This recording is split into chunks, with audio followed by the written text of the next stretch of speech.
Bueno, como tienen en la pantalla ustedes, y lo repaso todos los domingos, los diferentes mensajes que venimos haciendo sobre las doctrinas básicas de la Iglesia. Estas son las doctrinas que todo cristiano tiene que tener. A su vez, la Iglesia se apoya en todos estos elementos que nosotros tenemos en la lista. Voy a volver a repasar que el 18 de marzo estuvimos hablando sobre la bibliología, que es la doctrina de la Biblia. Luego el 25 de enero, mayo dije yo, 18 de enero, 25 de enero, Cristología, que es la doctrina de Cristo, la teología propia, que es de Dios Padre, el 1 y el 8 de febrero, tuvimos los dos domingos, antropología, la doctrina del hombre, el 15 de febrero, amartiología, que es la doctrina del pecado, el 22 de febrero, soteriología de la salvación, el 1 de marzo, el domingo pasado fue neumatología, la doctrina del Espíritu Santo, y hoy nos toca eclesiología, la doctrina de la Iglesia. Todavía tengo más para completar por lo menos las 10 doctrinas básicas que tenemos que estudiar. Hoy en la mañana vamos a hablar sobre la eclesiología, que es la rama de la teología que estudia sistemáticamente la naturaleza, escucha bien, la estructura, la misión y la función de la Iglesia. Vuelvo a repasar, estudia la naturaleza, la estructura, la misión y función de la Iglesia, considerada como el cuerpo de Cristo y misterio de la salvación. Entonces, vamos a analizar su origen divino, su papel en la historia, su organización y su relación con Jesucristo. Todos estos puntos yo los voy a tocar por arriba, no es que voy a hacer un estudio tipo seminario. Esto es para cada doctrina que estamos estudiando, son para 6 meses prácticamente, para estudiarla bien. Entonces nos va a llevar mucho tiempo si yo abarco los domingos. Quizás no estoy, toda esta lista no estoy predicando, estoy más bien enseñando, ¿no? Es una diferencia.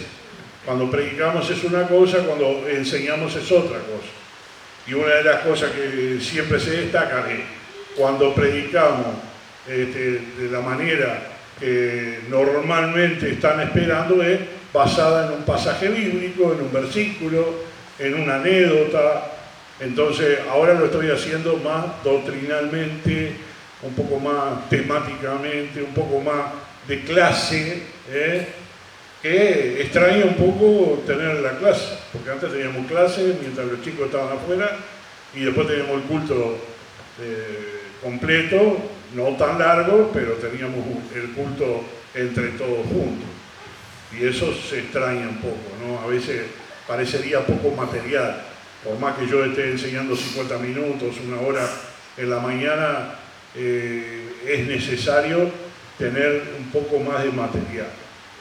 Los miércoles vamos a comenzar enseguida, ya no sé cuál miércoles, pero ya vamos a empezar de vuelta con las diferentes discipulados que estamos haciendo. Durante 1 año y pico lo estuvimos haciendo y faltan muchas materias para abarcar, pero lo estamos haciendo diferente. Ahí ya tienen que llenar las hojas, ya se llevan las hojas de estudio, participan leyendo la Biblia y tenemos más clase que predicación. Muy bien, antes de continuar vamos a orar.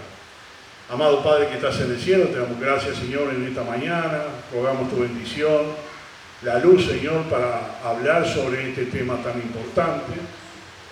Que tú, Señor, reveles a nuestra mente y nuestros corazones la importancia de esta doctrina. Si bien todas son importantes, hoy, Señor, somos parte de nosotros de ellas. Así que tenemos que tener en claro qué es nuestra función acá en la tierra. Pedimos tu bendición en el nombre de Cristo Jesús. Amén. Muy bien, vamos a hablar ahora primero un resumen y después vamos a entrar de lleno en la clase. Voy a hablar sobre el fundamento. El fundamento se basa en la revelación divina, que es la Biblia, y se desarrolla desde la fe, profundizando en la misión de la Iglesia en la tierra. El concepto clave es que estudia la Iglesia como una comunidad de creyentes, pueblo de Dios, cuerpo de Cristo y templo del Espíritu Santo. Yo quiero que presten mucha atención, porque esto los involucra a todos, a mí, a ustedes, a todos. Si esto no funciona como Dios quiere que funcione, la Iglesia está solamente para ser vista por nosotros o por los demás. Acá hay muchos conceptos para tratar y tenemos que descubrir que la Iglesia no es solamente una organización, es un organismo, no una organización. Una organización puede ser un club, puede ser una sociedad civil, puede ser una ONG, esos son organizaciones. Nosotros somos organismos. ¿Qué quiere decir organismo? Cuerpo. Somos un cuerpo. Y ese cuerpo está conformado por seres humanos, salvados, renacidos, buscando a Dios, y también tienen una función, tienen responsabilidades. Si bien la mayor responsabilidad la tuvo el Señor, al venir a este mundo, al morir en la cruz por nuestros pecados, esa función que Él dio y fundó, Él se fue,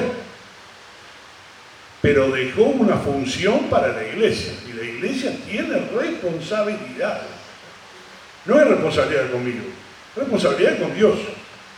Yo tengo la responsabilidad con Dios, ustedes tienen la responsabilidad con Dios también. Entonces, ¿qué función cumple usted acá en la Iglesia? ¿Qué significa que usted esté en el cuerpo de Cristo, en el organismo? ¿Qué parte le corresponde a usted? Eso es muy importante que usted lo tenga claro. Y yo quiero aclarar algunas cosas en esta mañana, si me da tiempo. El tema principal es el significado de la Iglesia, su propósito, su liderazgo, su estructura. Hay jerarquía y hay laicos. La membresía de la Iglesia y su carácter de salvación.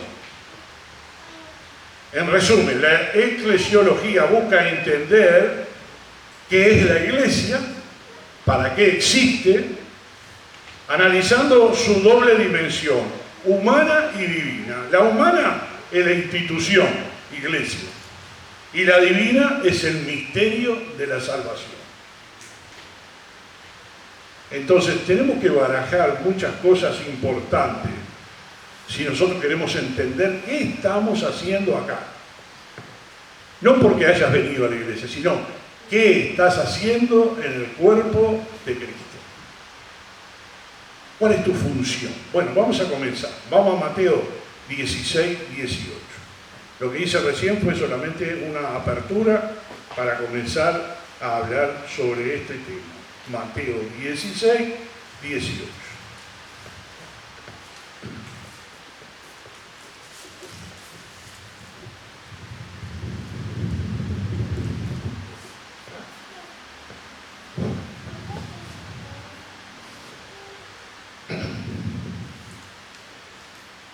Y yo también te digo que tú eres Pedro, y sobre esta roca edificaré mi iglesia, y las puertas del Hades no prevalecerán contra ella.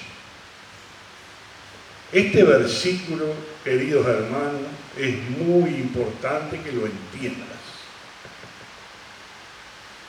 Porque hay una organización en este mundo que dice que son los seguidores de Pedro y que Dios le dio a Pedro la autoridad sobre la iglesia y por eso hay continuaciones de Pedros.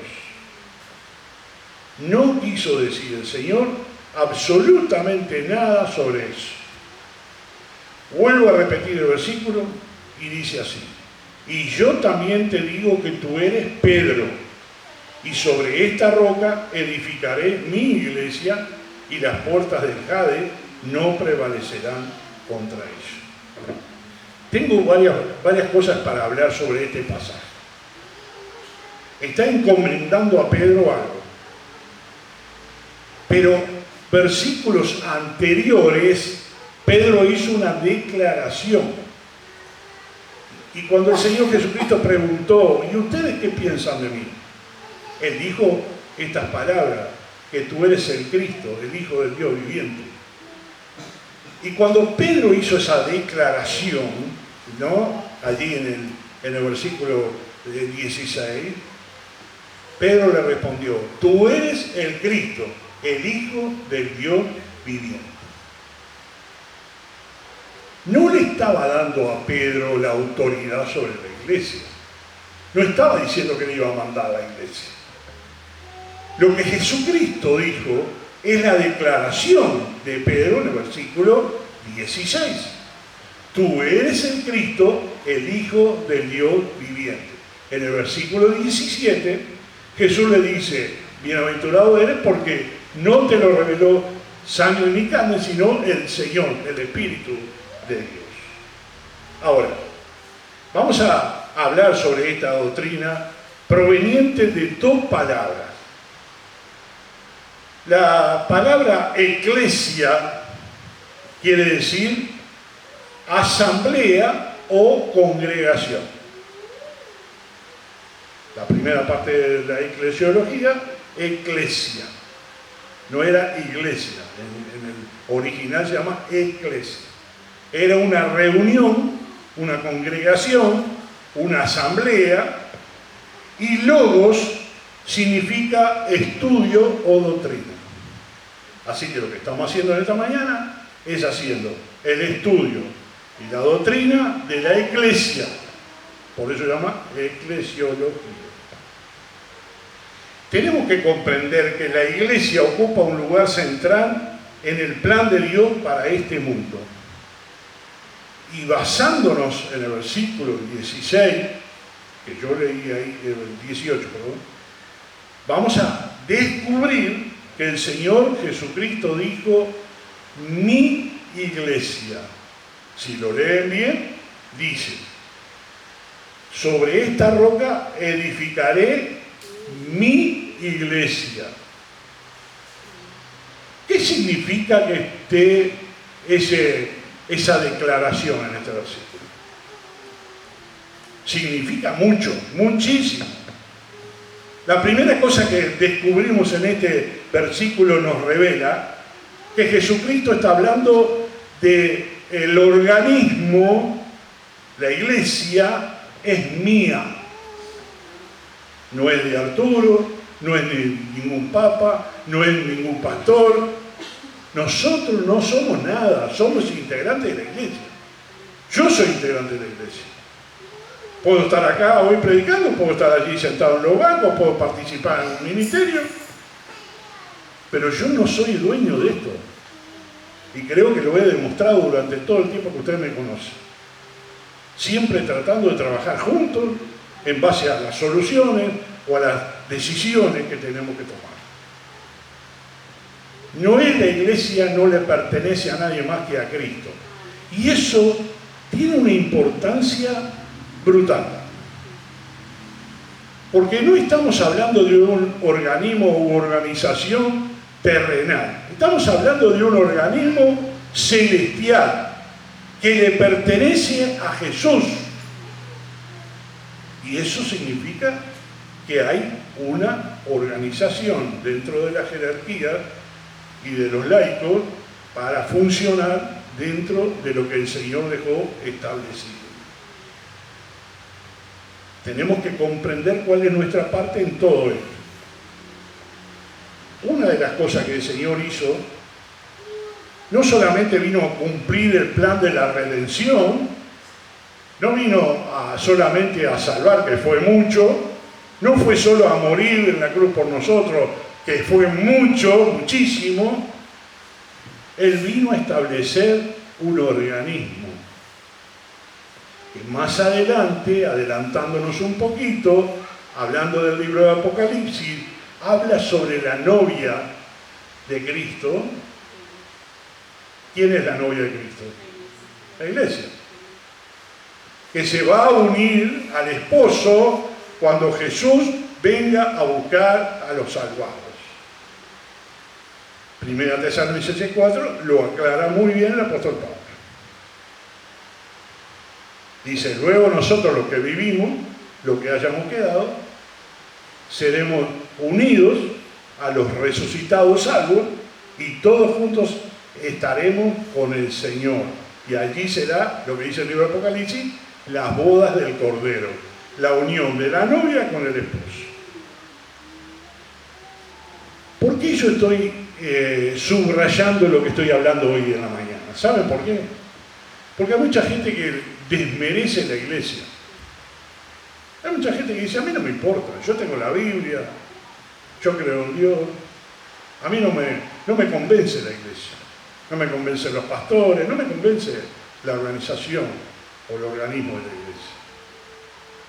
Lo que está haciendo esa persona que está juzgando de esa manera, o separándose, o no uniéndose a la iglesia, tiene un significado muy grave. ¿Cuál es el significado? Estás despreciando a la novia de Cristo. No te estás uniendo al organismo de la iglesia para adorar al Señor como el Señor nos pide. Hay algo que está en tu mente y en tu corazón que no es bíblico. No pasa nada, yo voy cuando pueda o hago lo que quiera. No nos corresponde hacer todo eso. En el gran mandamiento que dejó el Señor, la gran comisión, en Marcos, por ejemplo, 16:15, dijo, ir por todo el mundo y predicar el Evangelio a toda criatura. Ese mandato yo no lo puedo borrar de la Biblia, porque a mí no me convence ir a evangelizar. Yo no puedo tachar ese pasaje, porque te digo algo, Cristo vino y dejó un mandato a la iglesia que es lo que tienen que hacer hasta el fin del mundo. El mandato de la iglesia es ir por todo el mundo y predicar a toda criatura, dice Mateo, bautizándolo en el nombre del Padre, del Hijo y del Espíritu Santo y enseñándole que guarden todas estas cosas. ¿A quién le dejó ese encargo? ¿A Pedro? A la iglesia. La función de la iglesia es un mandato directo de Jesús que dejó establecido que teníamos que ir a evangelizar. Y no es si a mí me antoja o no me antoja, si tengo vergüenza o no tengo vergüenza, es ir. Es ir a buscar esas almas perdidas. Ese es un mandato. Nuestra función como iglesia tiene una obligación con Jesús. Desde la ascensión de Cristo, la iglesia tiene la responsabilidad de continuar la obra de Cristo en el mundo. Muchas veces nos preguntamos, ¿por qué el Señor se lo deja a la iglesia? ¿Por qué no se lo dejó a los ángeles? Vamos a decir si un ángel se aparece en el cielo y predica. ¿Sería por fe o sería por vista? Sería por vista, porque vino un ángel. No fue el deseo de Cristo ni del Padre que la salvación viniera por vista, por ver, sino por fe. Y la fe no veo, pero creo. La fe viene por el leer y el oír de la palabra de Dios.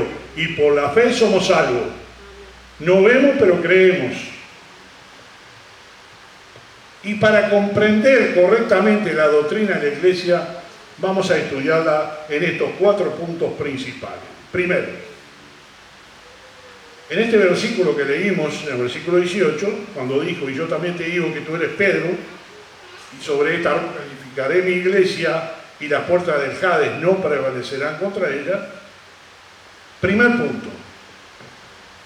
el origen y la naturaleza de la iglesia. Ahí se estaba estableciendo la iglesia. Ahí el Señor echó los cimientos. Sobre esta declaración de Pedro, edificaré mi iglesia. Cuando tú vas a edificar, ¿por dónde empezás? ¿Por las paredes o por los cimientos? Los cimientos son lo más importante. Que no se nos vaya a caer la casa. Lo dice en la parábola del sabio y el necio. El hombre inteligente, sabio, edificó sobre la roca y su casa no cayó, pero el que lo hizo sobre la arena, vinieron los vientos y cayó la casa, porque no estaba fundada sobre la roca. Si usted se dio cuenta, la palabra Pedro quiere decir piedra. Sobre esta piedra, sobre este fundamento que tú dijiste, Pedro, hoy, voy a edificar mi iglesia. El concepto de Cristo era que hubiese salvos en todo el mundo, no solo en Israel, en todo el mundo. Gente que quisiera ser salvo para estar en la eternidad con Él.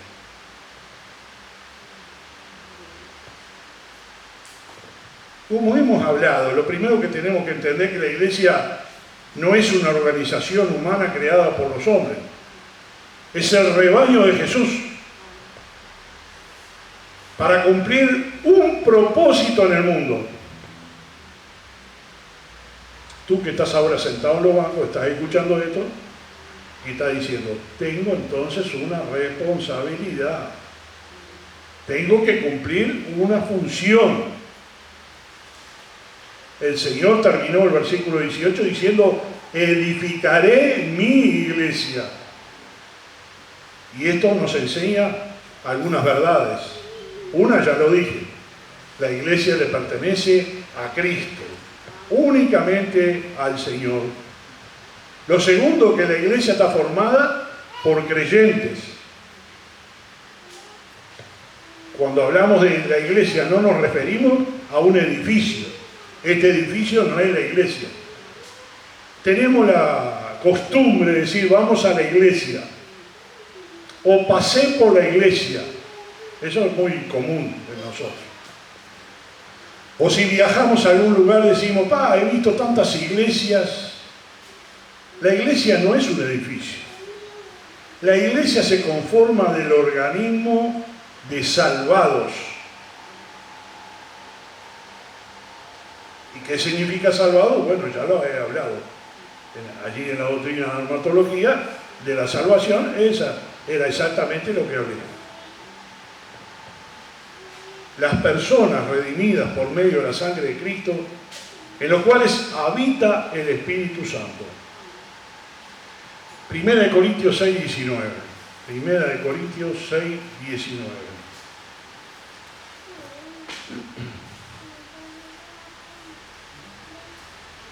Primera de Corintios 6, 19.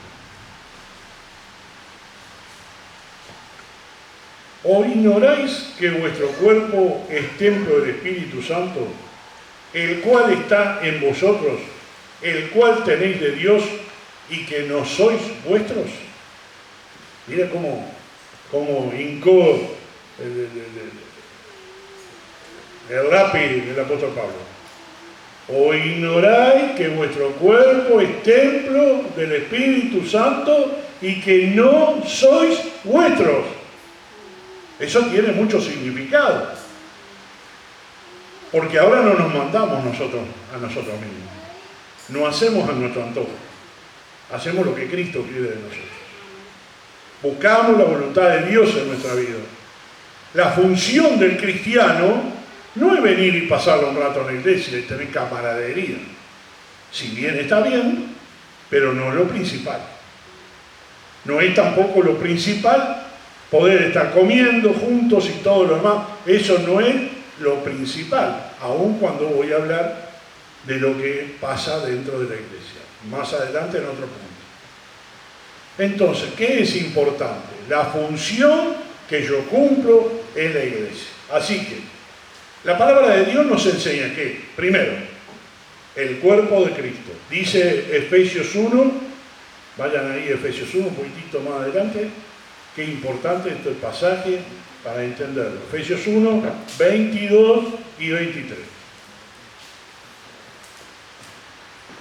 Y sometió todas las cosas bajo sus pies y lo dio por cabeza sobre todas las cosas a la iglesia, la cual es su cuerpo, la plenitud de aquel que todo lo llena en todo. La iglesia tiene autoridad en el mundo. ¿Sabía eso usted? Sometió todas las cosas a la iglesia, la cual, dice el versículo 23, es su cuerpo, el cuerpo de Cristo, la plenitud de aquel que todo lo llena en todo. Aquel, con mayúscula, está hablando de Cristo.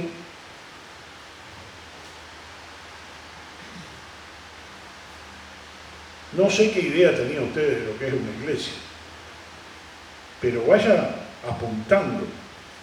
Acá está hablando que Cristo, y lo dice en otro pasaje, Cristo es la de la iglesia, la cabeza, y nosotros somos los miembros de la iglesia. También aclara que hay diferentes miembros, y lo vamos a ver más. En 1 de Pedro 2.5 dice que vosotros también como piedras vivas, sed edificados como casa espiritual y sacerdocio santo, para ofrecer sacrificios espirituales aceptables a Dios por medio de Jesucristo.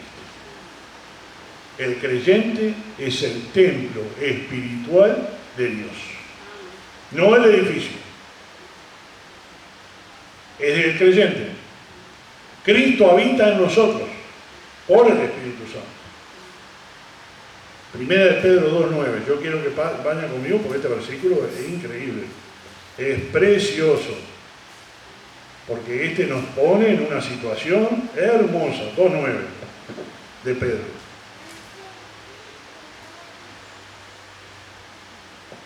Lo voy a leer bien despacio. Lo voy a repetir. Quiero que usted lo entienda. Dice así. Mas vosotros sois linaje escogido, real sacerdocio, nación santa, pueblo adquirido por Dios, para que anunciéis las virtudes de aquel que os llamó de las tinieblas a su luz admirable. ¿Cuál es la función suya entonces? ¿Cuál es su función? ¿Por qué está dentro de la iglesia? Primero, privilegio de ser pueblo de Dios. Real sacerdocio, a mí me encanta esa frase. Real, de reyes, sacerdocio, santidad, nación santa. Dice, pueblo adquirido por Dios. Esos somos nosotros, los cristianos. Pero el apóstol Pedro no se queda ahí. Dice algo más allá. ¿Para qué? ¿Cuál es tu función? ¿Cuál es mi función? Fuiste adquirido por Dios. Fuiste tomado por Dios. Fuiste salvado por Dios. ¿Para qué? Para que anunciéis. ¿Qué dijo Jesús cuando se fue? Ir por todo el mundo y predicar el Evangelio. ¿Qué dice el apóstol Pedro? Para que anunciéis las virtudes de aquel que os llamó de las tinieblas a su luz admirable. Eso quiere decir la salvación. El Señor nos dio la luz de la salvación. Nos dio el privilegio de ser salvos. Y eso es lo que nos corresponde a nosotros. Así que, en resumido, la iglesia es el cuerpo de Cristo, la iglesia, el templo espiritual de Dios, es el pueblo adquirido por Dios.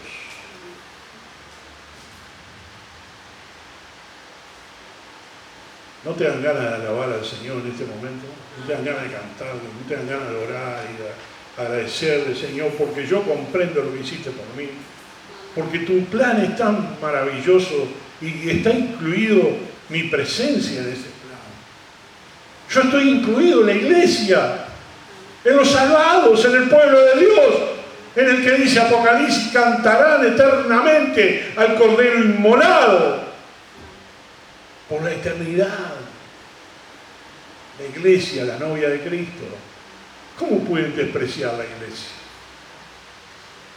¿Cómo pueden despreciar este organismo tan precioso que fue fundado por Cristo?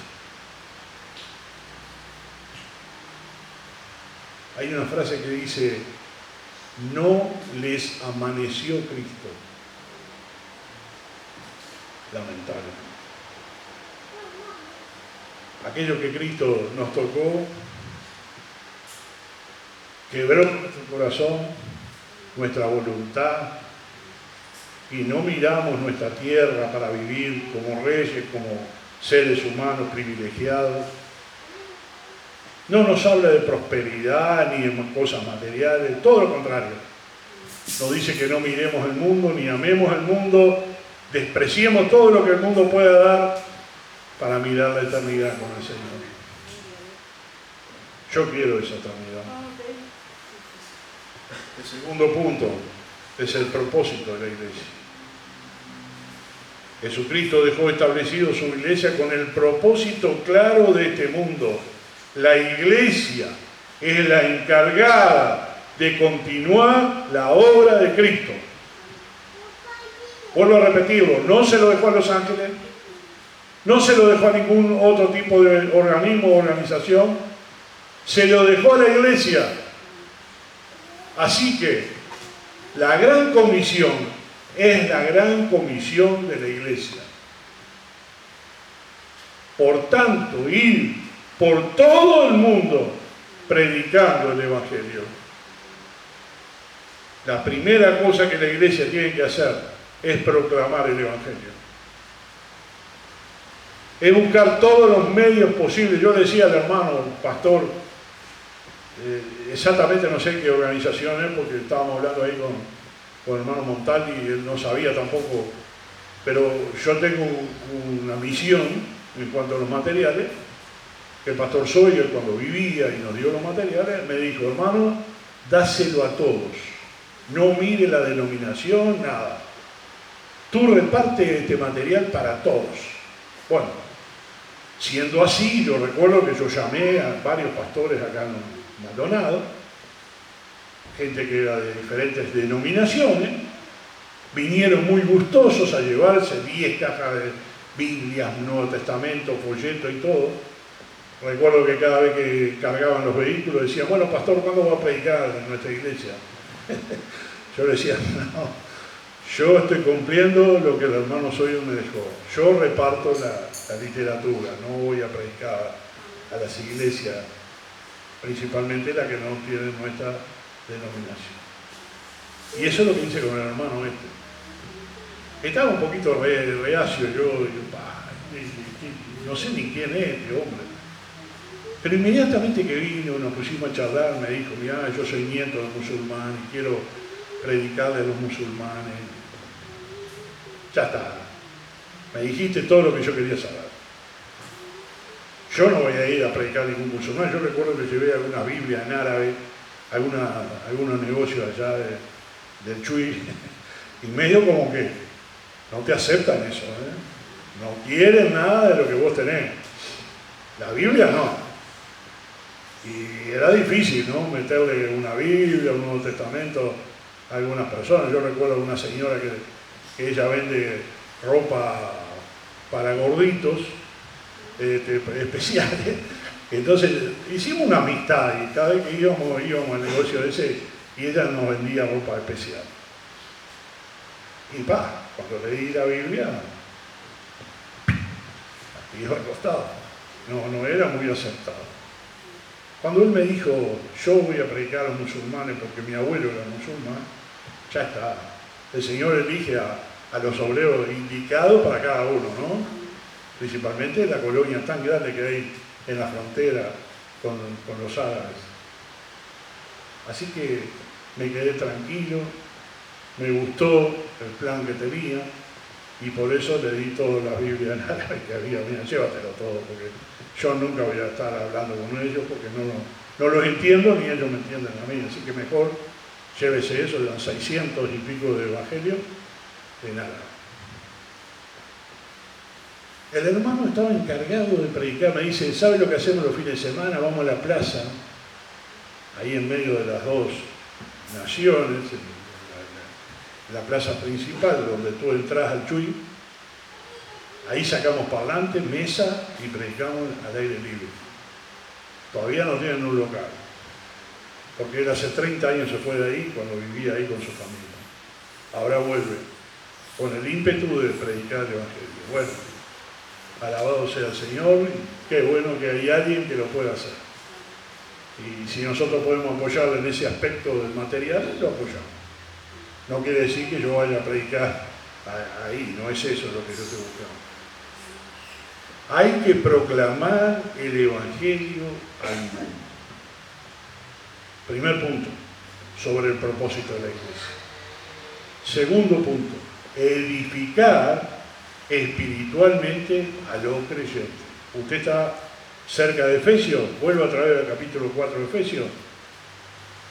4, Efesios, versículo 11, dice, y él mismo constituyó a unos apóstoles, a otros profetas, a otros evangelistas, a otros pastores y maestros, a fin de perfeccionar a los santos para la obra del ministerio, para la edificación del cuerpo de Cristo. Somos diferentes, ¿no? Uno es esto, el otro es lo otro, pero entre todos los miembros tienen un propósito, edificar el cuerpo de Cristo. Tenemos que prepararlos, tenemos que enseñarles, y eso es lo que dice este pasaje. El tercer punto es que la iglesia está para que Dios sea glorificado por medio de su pueblo. Capítulo 3 de Efesios, usted lo tiene ahí, versículo 21. A Él sea gloria en la iglesia en Cristo Jesús por todas las edades, por los siglos de los siglos. Amén. Cuando cantamos y alabamos, estamos glorificando al Señor. Usted vio que los temas de nuestra alabanza no están cantando a una persona, no están glorificando a una persona, que no sea Cristo, ¿no? Que no sea Dios. Las canciones mundanas se refieren a las novias, a las madres, a los padres, a los vecinos, a los extranjeros, qué sé yo. Y se van conformando esas canciones en base temáticamente a cosas del mundo. En la iglesia no puede pasar eso. Ni siquiera tenemos que dejar tomar una música mundana y modificarla y poniéndole letra cristiana. Eso es pagano y no está permitido dentro de la iglesia. Traer algo mundano para que la gente le guste. Vamos a hacer un ejemplo. Hacer un tango, pero cosas cristianas. ¿Qué le parecería?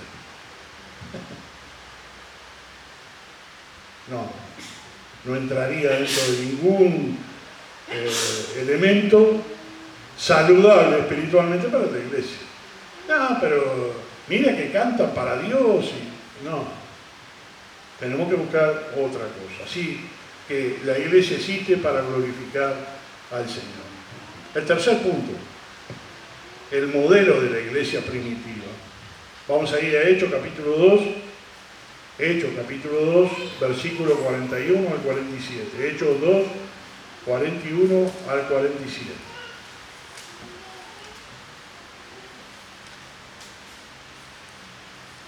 Así que los que recibieron su palabra fueron bautizados y se añadieron aquel día como 3.000 personas y perseveraban en la doctrina de los apóstoles, en la comunión unos con otros, en el partimiento del pan y en las oraciones. Y sobrevino temor a toda persona, y muchas maravillas y señales eran hechas por los apóstoles. Todos los que habían creído estaban juntos y tenían en común todas las cosas, y vendían sus propiedades y sus bienes y los repartían a todos según la necesidad de cada uno. Y perseverando unánimes cada día en el templo y partiendo el pan en las casas, comían juntos con alegría y sencillez de corazón, alabando a Dios y teniendo favor con todo el pueblo. Y el Señor añadía cada día a la iglesia los que habían de ser salvos. El libro de los Hechos nos muestra cómo vivían los primeros cristianos, lo que llamaríamos la iglesia primitiva. Después que el Señor se fue, los apóstoles comenzaron esta labor. Esto debería ser un modelo, ¿sí?, un ejemplo para la iglesia moderna, pero mucho, lamentablemente, de los aspectos del modelo de la iglesia primitiva se fueron perdiendo a través del tiempo. Y no es igual. ¿Cómo era el ejemplo entonces del modelo de la iglesia primitiva? Lo primero que tenemos que ver en el versículo 42 era basada en el fundamento de la enseñanza bíblica. Versículo 42. Y perseveraban en la doctrina de los apóstoles, en la comunión uno con otro, en el partimiento del pan y en las oraciones. Lastimosamente hoy muchas congregaciones han dejado la enseñanza de la sana doctrina y se están enfocando, escuche bien, en charlas motivacionales, nuevas revelaciones, etc. Si usted escucha mensajes en internet, se dará cuenta que hay muchos que enfocan sobre la prosperidad, sobre que el creyente tiene que tener cosas materiales, que su salud tiene que ser excelente, que no podemos, en fin, las charlas motivacionales no son saludables. Y les vuelvo a repetir el nombre de un pastor motivacional que es Dante Gebel. Si a usted le gustan las charlas de Dante Gebel, se va a dar cuenta que él no está hablando de la salvación solamente, está hablando motivacionalmente. Así que tenga cuidado. Después hay otro pastor, Bullón, medio peladito, gordito, que es pastor de los adventistas. Y hay mucho material en internet de él. Tenga cuidado, porque esas cosas son inapropiadas para lo que hoy podemos decir que es la enseñanza bíblica. Otra cosa que está en el versículo 44 dice que es una iglesia que vivía en comunión. Dice, todos los que habían creído estaban juntos y tenían en común todas las cosas. La iglesia tiene que ser una comunidad espiritual donde los creyentes puedan compartir su vida espiritual. Y siempre es saludable que nuestras charlas, principalmente cuando termina el culto, no sean conversaciones ni deportivas, ni motivacionales, ni de trabajo, sean charlas espirituales. Usted no sabe cuánto bien le haría a la persona que usted está hablando que usted le hable de cosas del Señor. Quizás el trabajo suyo es más importante que lo que el pastor dijo en el púlpito. Porque capaz que ni se acuerda de lo que dijo.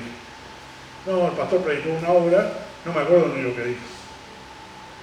Pero si usted se arrima a alguien, traten los varones, hablar con los varones, las mujeres con las mujeres. Y en la charla usted empieza a sacar cosas espirituales. Usted no sabe lo bien que le puede hacer a esa persona. Porque lo que está viendo es que usted tiene interés en él. La iglesia en la cual hay vida espiritual era una prioridad para los primeros cristianos.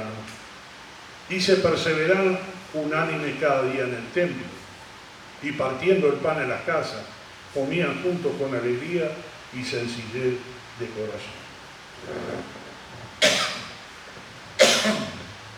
¿Usted cree que no había dificultades en aquellos momentos? Había persecución a la iglesia. No lo dejaban hablar en el nombre de Cristo. Pero en cambio, el pasaje que acabo de leer en Hechos, dice, el Señor añadía cada día a la iglesia.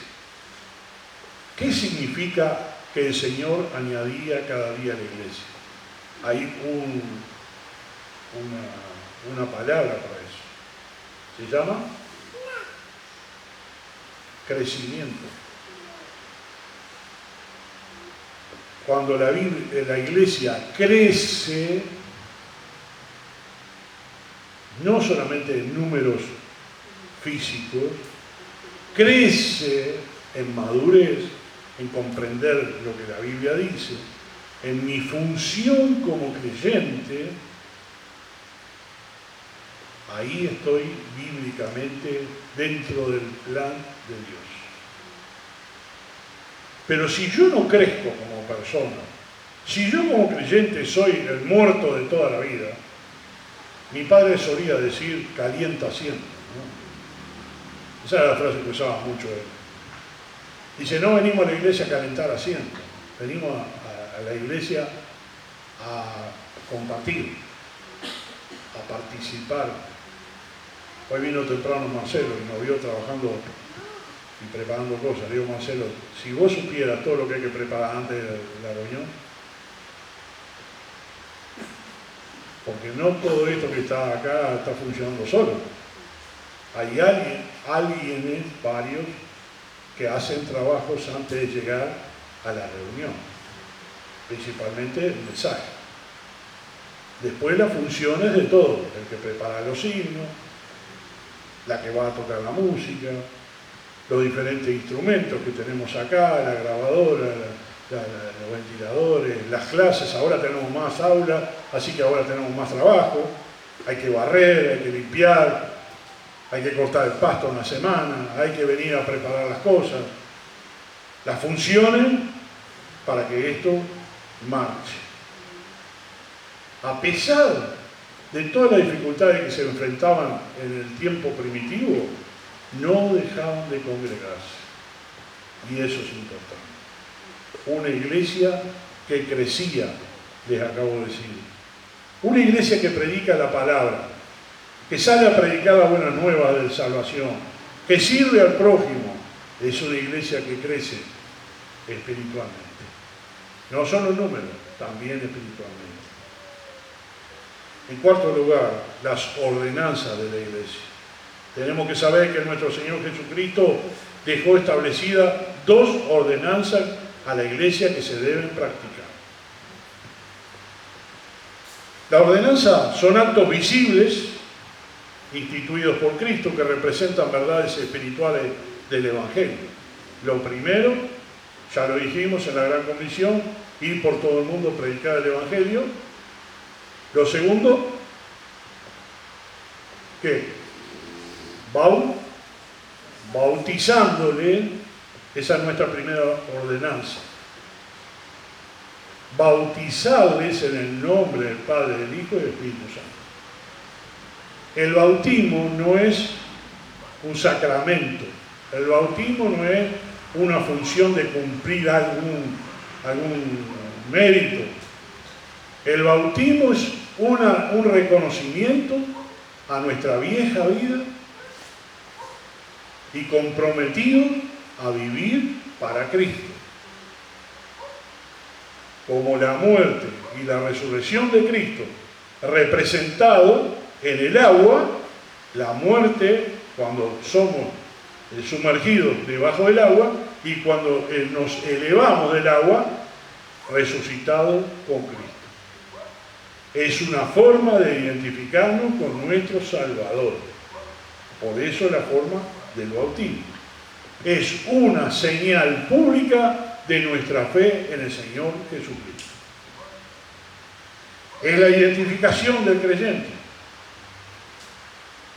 En Romanos 6:3 dice, ¿o no sabéis que todos los que hemos sido bautizados en Cristo Jesús, hemos sido bautizados en su muerte? Porque somos sepultados juntamente con Él para muerte por el bautismo, a fin de que como Cristo resucitó de los muertos por la gloria del Padre, así también nosotros andemos en vida nueva. El bautismo no salva, pero es un testimonio público de nuestra salvación. Así que los que aceptan a Cristo deben pasar por el agua para ser identificados con el Señor. La segunda ordenanza es la Santa Cena.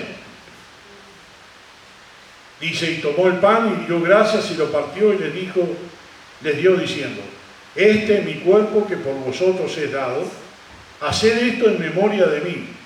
De igual manera, después que hubo cenado, tomó la copa diciendo, esta copa es el nuevo pacto en mi sangre que por vosotros se derrama. La Santa Cena fue establecida por Cristo. Por eso habla sobre la última cena del Señor, que la vemos representada muchas veces en cuadros, ¿no? Está identificada. Eso es para recordar su sacrificio y representa el cuerpo de Cristo entregado por nosotros y la sangre del nuevo pacto, y cada vez que participamos en la cena del Señor anunciamos la muerte del Señor hasta que Él venga. Terminando la clase de hoy, en conclusión, la Iglesia no es simplemente una organización humana, religiosa,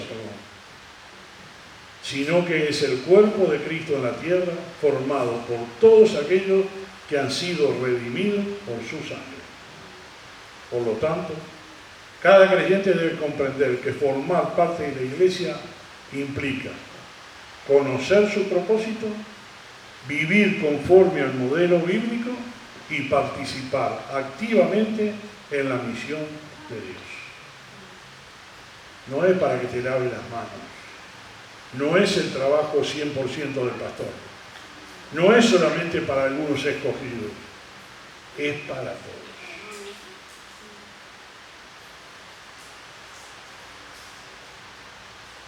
Hablé muchas cosas hoy, quizás si te mareaste o perdiste el hilo, vuelve a escuchar luego el mensaje.